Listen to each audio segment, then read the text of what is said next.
Hello, I'm the Nostalgia Critic guy. Ladies and gentlemen, Mcretrogamer here. Today I'm going to be reviewing Nostalgia Critic, Tom and Jerry the movie, reaction. Alright. And here we go.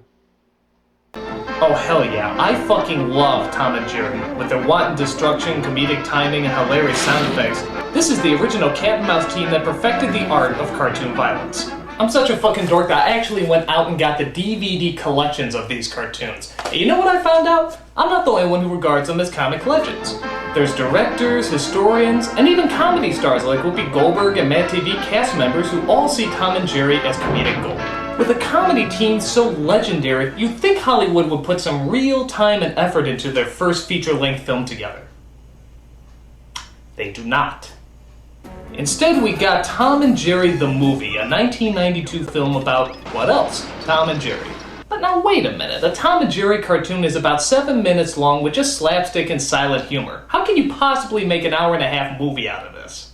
Well, let's take a look. In the opening credits, we see Tom and Jerry doing what they do best, chasing each other. And here's our first problem, voice actors.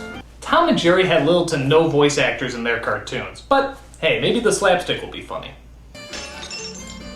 Even the slapstick is wrong! I mean, this is Tom's yell. And this is the movies. God, that's not nearly as funny. And look at this. When Tom gets cut in half in the cartoon, it's humorous. When Tom gets cut in the movie... Oh my god, that's blood! They actually show blood in this! What are they, fucking psychos? Yeah, and here's a real joke. Creative consultant Joseph Barbera. That means they just went up to him every day and asked, "Is this destroying your creation? Is this nothing like your original vision?" Yes. Good! So the film begins with Tom's owners moving away, but Tom accidentally gets flung out of the car and is forced to stay at home. It turns out the owners move just in time as their house is being bulldozed to the ground. Tom and Jerry escape, but are left without a home, so the two of them have to roam the streets looking for food and shelter. These are the only good parts of the movie where Tom and Jerry tried to decide whether they should help each other out or not, and all without any dialogue. There's even a cute in-joke with a restaurant called Bill and Joe's, obviously referencing Bill Hanna and Joseph Barbera, the show's creators. But it all goes downhill when they meet this singing gay dog and his obnoxious little flea named Frankie. Instead of being pals, you're fighting like a cat and a mouse. They are a cat and a mouse, Pugsy. They gotta learn to be pals or they ain't gonna make it out here. It's like Peter Falk and George Carlin's secret love child. Except a dog. The name is Pugsy. What's yours? I'm Tom. I'm Jerry. What the hell? Did they just talk? Did Tom and Jerry, one of the most famous silent duos of all time, just speak to each other? No, it's gotta be a mistake. I gotta be hearing things. I'm gonna just go ahead and eat my customary 3-pound watermelon and drink my traditional pitcher of sangria both at the same time while I confirm how wrong I was about this ridiculous misunderstanding. What do you think I am, a dummy? You said it. Holy crap! They talked! They actually talked! The apocalypse has finally begun, pigs are learning how to fly, Satan is skating his way to work, and I'm pretty sure that I just became a monkey's uncle. Unbelievable. I mean, just unbelievable. The one rule that you never break, and they broke it in the first 10 minutes. I mean, isn't that like one of the 10 Commandments or something? Thou shalt not lie, thou shalt not covet thy neighbor's wife. Tom and Jerry don't talk.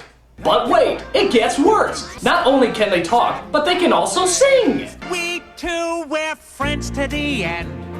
Ain't we, my friend? You'll never find two other guys compatible as steak and fries. But wait, it gets worse. Not only do they like to sing about how they don't like chasing each other and how they enjoy being friends. The greatest gift in life's a friend.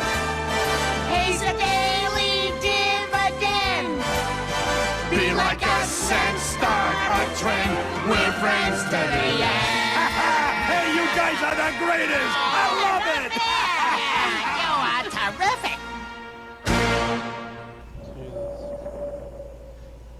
My God. Tom and Jerry are dead. Alas, poor Tom and Jerry. I knew them, viewing audience. Two fellows of infinite jest of most excellent fancy.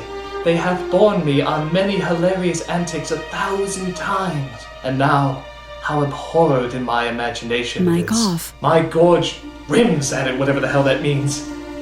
Here hung those lips that have been mangled I know not how oft. Where be your screams now? Your torn limbs, your shattered teeth, your set of bowling pins that were wont to set children and adults on a roar. Not one now to mark your Mic antics. on. Whiskers fallen. Now, get you to Hollywood's chamber and tell them, let them stop this douchebaggery that shocks and terrorizes those with most excellent humor, and show them what made such great laughter so great. Make them laugh at that. Shit fuckers. Okay, so after Tom and Jerry become friends, Pugsy is taken away, thank God, by a pair of Mexican wrestler dog catchers. So Tom and Jerry set off on their own, while running into a strange gang of alley cats who like to do nothing more than to... We got no time for taste. Sing another song? Oh, come on, I already had one song cut the nuts off my childhood, I don't need another! Look at this, it's like West Side Pussy. I mean, how can anyone find this entertaining? It's just torture!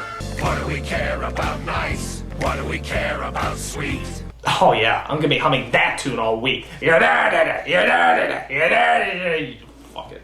So after they escape the singing cat gang, good God, did I really just say that? They come across another shadow lurking in the alleyways.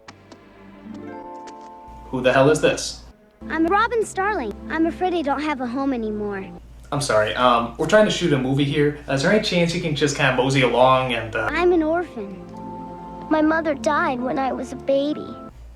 Sucks. You know, we have a lot of shooting to do, and it's actually about Tom and Jerry. I'm sure it's gonna be very funny once it comes out, but you're kind of in the way right now, so if you could just, you know, kind of get out of the way, that'd be great. Aunt Fig was always calling me orphan.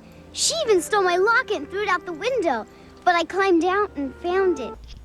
You're really not gonna leave until we make the movie about you, huh? Uh-huh. Okay. Alright, little rewrite here. Alright, Tom and Jerry the movie is now about a little orphan who's trying to find her father, Indiana Jones, while her evil aunt and lawyer go searching for her because apparently she's worth a lot of money.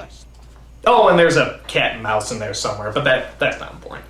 So yeah, you're probably thinking, what the hell does this have to do with Tom and Jerry? Well, I guess the writers felt that the story needed a little bit more conflict, because, you know, Tom and Jerry didn't have any conflict whatsoever. So after talking under Exposition Bridge, Tom, Jerry, and Robin decide to go back to her aunt's house, because they figure a bad roof over their heads is better than no roof at all. I never thought anyone could depict an actual representation of a giant purple people eater, but if there's anything that comes close, it's Robin's aunt, who seems to be consumed by one thing. We've got to have money.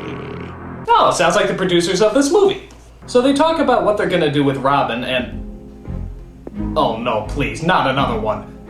I'll do anything. I'll do your taxes, I'll shave your back, I'll prostitute myself for money, just please, not another one! Money is such a beautiful word. These fucking songs are horrible! It's like Alan Menken's puke somehow mutated and started writing music!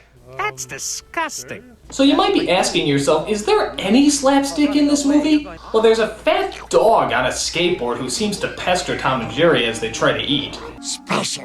Oh yeah, and he sounds like Gollum. But again, why isn't it Tom and Jerry doing all the slapstick? I don't give a shit about the dog. I'm just praying they put him to sleep by the end of the movie.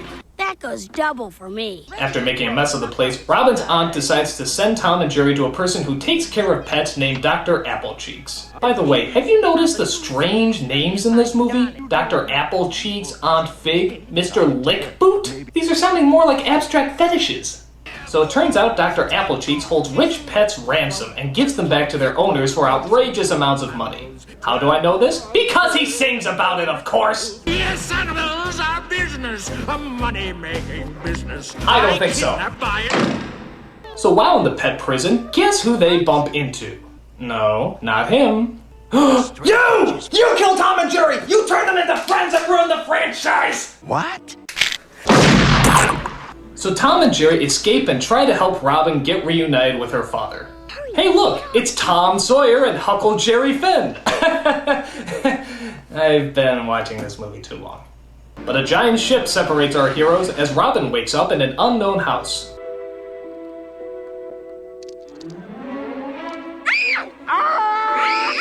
Oh my god, I'm in hell. It finally happened. Great wobbling wattles! Avast and heave to there, mate! You are the lucky guest of Captain Kitty. Oh yes, and my first mate, Squawk. He's funny. No, he's frightening.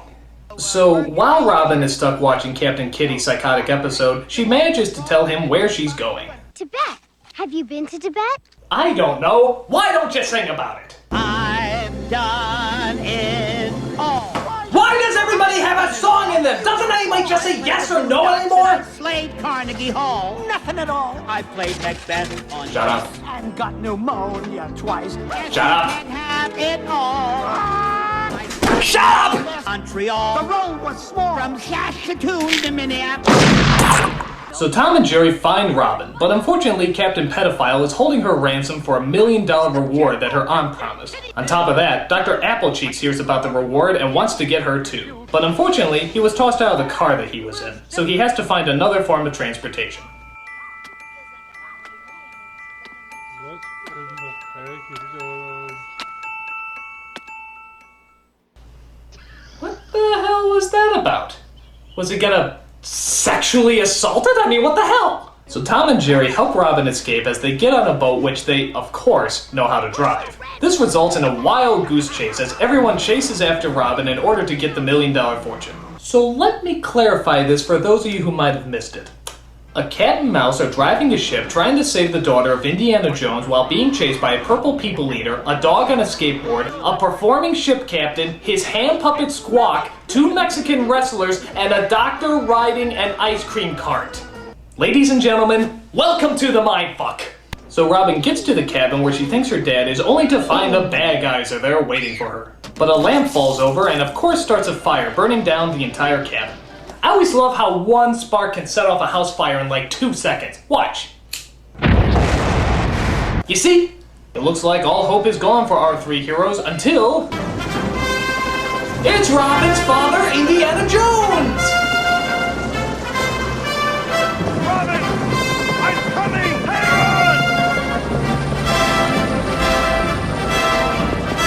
on! He rescues his daughter and leaves Tom and Jerry to burn alive in the fire. Wait, what? Dude! Tom! Jerry!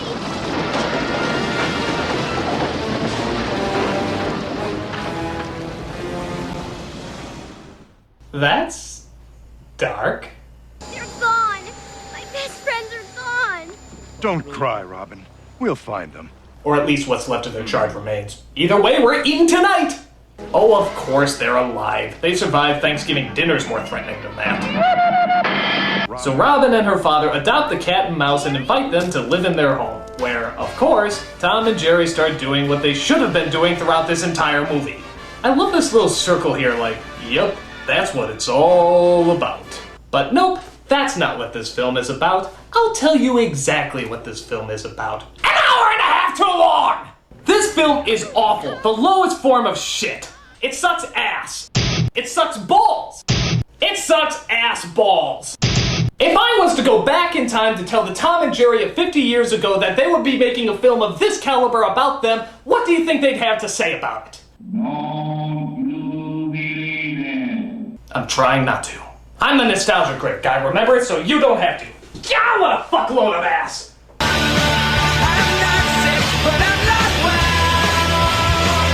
Well guys, that's the end of that video. Hope you guys enjoyed. This is also going on Storyfire, and if this goes really good on Storyfire and YouTube, I will make a second video of Nostalgia Critic. Hope you guys enjoy. Have an awesome night. Mcretrogamer out.